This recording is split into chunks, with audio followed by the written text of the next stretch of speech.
Suzlon energy की बात करें, जहां एक टाइम पे बहुत हॉट फेवरेट ये शेयर्स दिखाई दे रहे थे, अचानक से क्या हुआ, ऐसी क्या पॉलिसी आई जिसकी वजह से ये शेयर्स बुरा मान गए। पब्लिक में हाहाकार है, लोगों को समझ नहीं आ रहा कि सुज़लोन में, आइनॉक्स विंड एनर्जी में बने रहे या नहीं रहे। ऐसी विंड एनर्जी कंपनीज में जो भी ग्रीन एनर्जी से जुड़ी हुई हैं, क्या वो कंपनीज भी इनसे हिट होने वाली हैं? एसजीवी इनमें सेल ऑफ देखने को मिल रहा है, बहुत सारी कंपनीज में सेल ऑफ देखने को मिल रहा है। इस वीडियो में स्पेशली हम चर्चा करने वाले सुज़लोन एनर्जी की, जो 7 रुपए से 50 रुपए टच करने के बाद में आज 38 रुपीज के आसपास आ गया और पिछले 2 दिन में लगातार 2 दिन का लोअर सर्किट लग रहा है। एक्सचेंज ने दोबारा इसको ASM1 से निकाल के ASM4 में डाल दिया, मतलब सर्वेलेंस के अंदर इसको अभी भी रखा गया है कि इसमें कहीं कोई मैनिपुलेशंस तो नहीं है।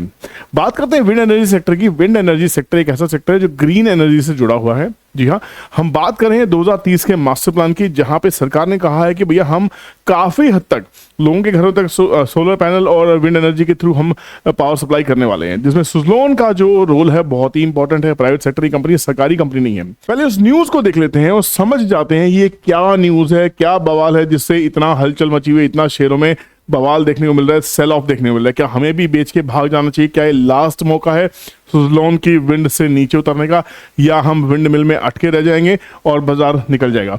पहली न्यूज है कि भैया सरकार एक पॉलिसी बना रही है। पॉलिसी के ओवरहैंग, मतलब पॉलिसी का ओवरहैंग, मतलब ज्यादा हैंग ओवर, जिसे हम कहते हैं ज्यादा शराब पी लेते हैं तो हैंग ओवर हो जाता है बेसिकली, तो दिस इज ओवरहैंग।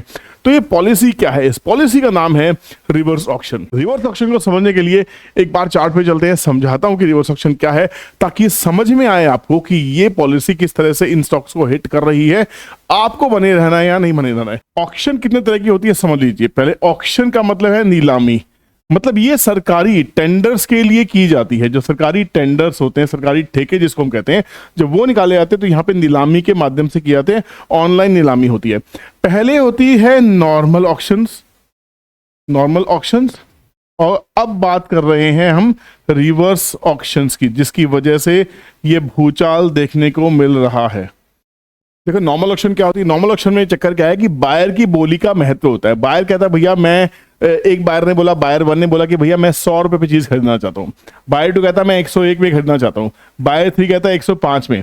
और सपोज करो बायर जो 3 है वो 105 में फाइनल बिड लगा रहा है, तो जो सेलर्स हैं जो 105 में इसको माल दे देगा, उसका ऑक्शन तय हो जाएगा, खत्म हो जाएगा। मतलब ये ऑक्शन 105 में छूटेगी, नॉर्मल बाइंग है। नॉर्मल ऑक्शन जो आपको समझ में आता है कि भैया आपने सुना होगा, पिक्चरों में देखा होगा ना कि 1 करोड़ में मकान बिकने को तैयार है, 1 करोड़ 1, 1 करोड़ 2, 1 करोड़ 3, जिसने सबसे बड़ी ऊंची बोली लगाई उसको माल मिल जाएगा। ये है नॉर्मल ऑक्शन। तो रिवर्स ऑक्शन क्या है? रिवर्स ऑक्शन में इतनी टेंशन हो क्यों रखी है, ये कंपनीज परेशान क्यों रखी है? नॉर्मल ऑक्शन में बायर भाव लगाता है ज्यादा से ज्यादा, महंगे से महंगा। रिवर्स ऑक्शन में उल्टा है। रिवर्स ऑक्शन में कहता है भैया बायर कौन है? गवर्नमेंट कहती है भैया मैं माल खरीदना चाहती हूं, बताओ कौन सबसे सस्ता माल देगा। उल्टा हो गया ना। पहले बायर कहता भैया मुझे माल खरीदना है ना, तो सेलर कहते हैं भैया बोली बता, बोली कहता 100 रुपए, ये दूसरा बोली लगाने वाला कहता है 200 रुपए, तीसरा 300 रुपए, भाव बढ़ता रहता है ना। यहां पे सरकार कहती है भैया ये भाव बेवजह ऊपर ना चले जाएं, इसकी बोली इतनी ऊंची ना चले, इसे सरकार कहती है भैया हमें खरीदना है, बताओ कौन सबसे सस्ता देगा। तो सेलर 1 कहता भैया मैं 100 में बेचूंगा। सेलर 2 में देखो फर्क क्या आ रहा है? फर्क आ रहा है खरीदने और बेचने का। पहले में बायर खरीदना चाहता है, दूसरे में सेलर बेचना चाहता है। तो ये कहता भैया मैं 99 में बेचने को तैयार हूं। सेलर 3 आता है, ये कहता मैं 98 में बेचने को तैयार हूं। ये सब अपनी लागत निकाल लेंगे, लागत मार्जिन। अब यहाँ पे खेल क्या है? सपोज करो S4 ने बोला भैया मैं 94 रुपीज में बेचना चाहता हूं, और इसने पूरा आकलन कर दिया कि मेरे से ज्यादा सस्ता कोई बेच नहीं पाएगा, क्योंकि इस इंडस्ट्री में ये खर्चे हैं, ये नॉर्म्स है, ये लिटिगेशन है, फलाना डिकाना, ये प्रॉफिट मार्जिन, ये रॉ मटेरियल कॉस्ट, सब कुछ कैलकुलेट करने के बाद में एक बिड लगेगी सबसे सस्ती। तो रिवर्स ऑक्शन के चक्कर में है क्या, अब जो जितनी भी विंड एनर्जी कंपनीज थी उनको जो पावर प्रोजेक्ट्स मिलने हैं, जो ऑर्डर्स मिलने हैं, जो बोलियां उनको लेनी है, जो टेंडर छूटने हैं, उनके लिए वो सबसे सस्ती बोली लगाएंगे। तो ऐसे में क्या होगा? प्रॉफिट कम हो गया। इसलिए एक पैनिक देखा जा रहा है, पब्लिक को समझ नहीं आ रहा। रिटेल देख रही है भैया माल छूट गया। रिटेल को क्या दिखाई दे रहा है? रिटेल को दिखाई दे रहा है सिर्फ और सिर्फ चार्ट, भैया बाजार गिर रहा है, बेच के भागो। अब ये पता ही नहीं है कि बेच के भागो या ये मौका है। बहुत सारी ब्रोकरेज फर्म्स ने तो इसकी जो टारगेट है वो 54 रुपए के आसपास, 54 रुपीज का टारगेट भी लगा दिया है। तो क्या 54 नहीं जाएगा? एक बात बताइए मुझे, सुज़लोन एनर्जी की लेटेस्ट ऑर्डर बुक क्या आपको मालूम है? लेटेस्ट ऑर्डर्स को क्या मिल रहे हैं?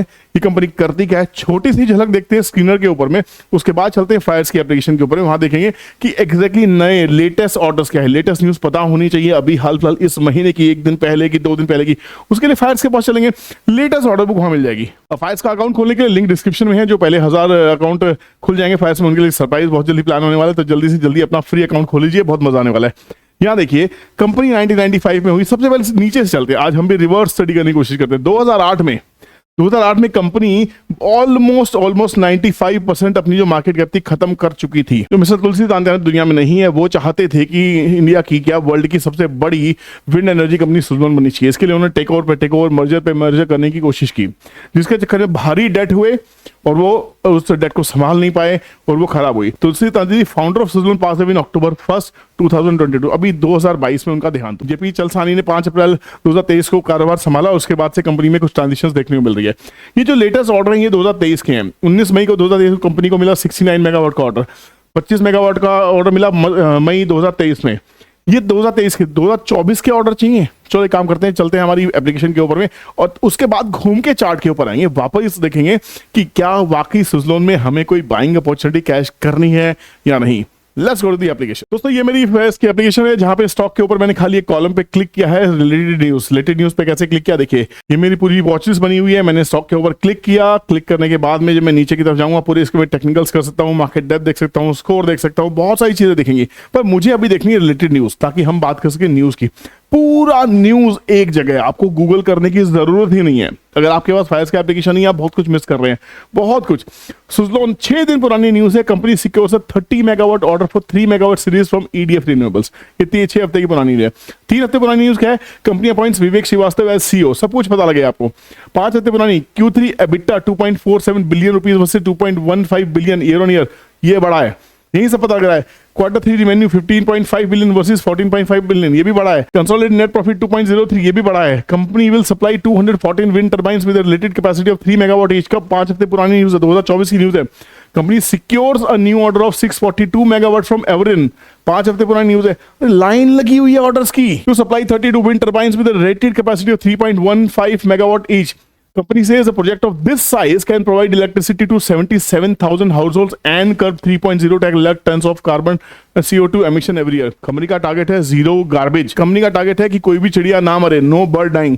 तो कंपनी चाहती है ग्रीन एनर्जी ड्राइव में पार्टिसिपेट करना। अब इस न्यूज को रिलेट करते हैं और समझते हैं कि ये जो टेंडर अब छूटने वाले हैं रिवर्स ऑक्शन के थ्रू, यहाँ पे वो कंपनी टेंडर विन करेगी जो लोएस्ट बिडर होगी। पहले भी लोएस्ट बिडर ही विन करती थी, बट यहाँ पे अब आपको बोली का साइज, जो रकम है वो कम लगानी होगी, है ना, ताकि आपको सरकारी टेंडर्स आपको मिल सके। ये कंपनी सब सोच समझ के ही काम करने वाली है। ऐसा नहीं है कंपनी अपना ताला लगा देंगी।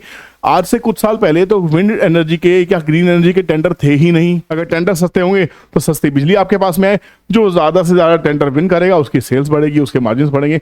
मार्जिन थोड़े से कम हो सकते हैं, प्रॉफिट मार्जिन थोड़े कम हो सकते हैं, बट कंपनी की सेल्स बढ़ेंगी, मार्जिन सही होने वाले हैं। तो अब चलते हैं चार्ट के ऊपर, देखते हैं कि क्या वाकई ये बाइंग जोन में है या नहीं।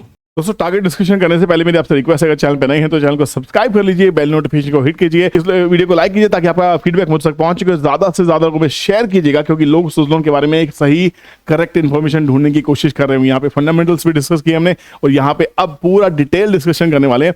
चार्ट के ऊपर जाने से पहले एक छोटी सी झलक फिर से फंडामेंटल्स के ऊपर डालते हैं, आपको समझ में आ जाएगा क्वार्टर ऑन क्वार्टर कंपनी क्या कर रही है। प्रॉफिट लॉस पहले ईयर ऑन ईयर देख लेते हैं, जहां कंपनी के फाइनेंसेस बहुत ही ज्यादा खराब हुआ करते हैं। नेट प्रॉफिट की बात करें, जब कंपनी 4,732 करोड़, 3,500 करोड़, 9,000 करोड़ के लॉसेस थे। लॉसेस थे क्यों?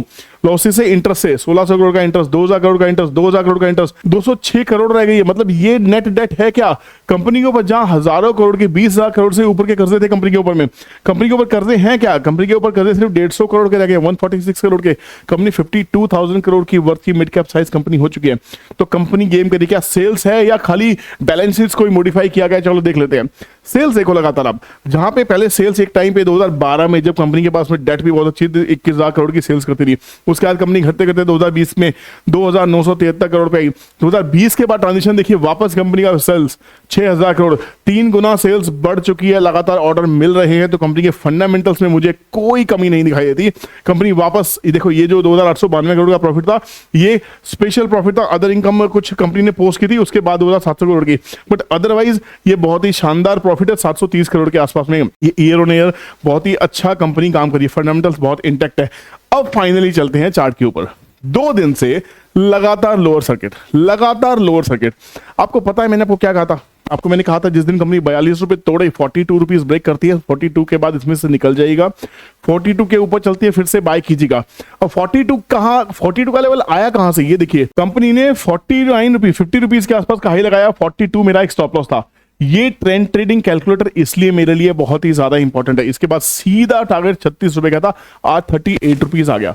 4 दिन से कंपनी 42 को क्रॉस करने की कोशिश करती, नहीं कर पाती, सस्टेन नहीं करती। सरकार की न्यूज हमारे सामने नहीं थी, डर बाजार में पहले से था। वॉल्यूम्स हमेशा बताती है, प्राइस हमेशा बताता है कि कुछ न कुछ होने वाला है।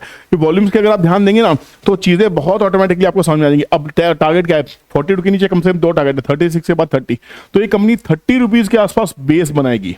अगर कंपनी 30 के आसपास बेस बनाए तो यहां फिर से एक वीडियो लेके आऊंगा कि हाँ क्या अब लेना चाहिए नहीं लेना चाहिए। अगर 30 को भी कंपनी तोड़ देती है तो 25 से 20 रुपए के बीच में कोई बेस बनता दिखाई देगा। ये प्योर टेक्निकल्स है, प्योर ट्रेंड ट्रेडिंग कैलकुलेटर के लेवल्स हैं। तो यहां पे मैं 30 रुपीज के पास फिर एक वीडियो लेके आने वाला हूं। 30 पे सस्टेन करेगी या नहीं करेगी फिर एक वीडियो लेके आऊंगा। तो जैसे जैसे लेवल पे लेवल स्टॉक निकलते हैं, नीचे आता रहेगा, ऊपर आता रहेगा। अभी 42 के नीचे में इसका स्टॉप लॉस लग चुका है, ये कंपनी से हम एग्जिट हो चुके हैं और हमने लॉस बुक कर लिया है। लॉस क्या बुक कर लिया, बेसिकली हम 8 रुपए से इसको लेके बैठे हुए थे और यहाँ 41 रुपीज 40 पैसे के आसपास हम यहां से निकल चुके हैं, क्योंकि लगातार ये स्टॉक इस लेवल को क्रॉस नहीं कर रहा था। और यहाँ लगातार देखिए 45 के आसपास में पिछले कुछ दिनों से देखिए 44 रुपीज को क्रॉस नहीं करता, 44 के नीचे 44 42 ये लेवल से, ये लेवल जैसे ही ब्रेक हुए उसके बाद से टक टक टक, मतलब ये लेवल, ये जो इसकी जो लास्ट सांसें थी आप देख सकते हैं, लास्ट सांसें यहीं तक थी। इसको लेवल को मार्क कर देते हैं, ये लेवल को मैं मार्क करता हूं, ये लेवल को मार्क कर देते कट। ये देखिए ये एग्जैक्ट लेवल है, एग्जैक्ट टीटीसी ने एग्जैक्ट बोला। ये 42, ये 42 क्रॉस किया, नीचे गया था, फिर खींच के पुल बैक आया। कल डॉजी बनी थी, परसों डॉजी बनी थी, प्राइस ने इसको टच करने की कोशिश की, फिर से ऊपर गया था। डॉजी से समझ में आ गया था भैया बायर में ताकत नहीं है, सेलर में भी ताकत नहीं है, कहीं ना कहीं कंफ्यूजन है। और आज 2 दिन से लगातार लोअर सर्किट। तो 42 के बाद we are absolutely out of the stock.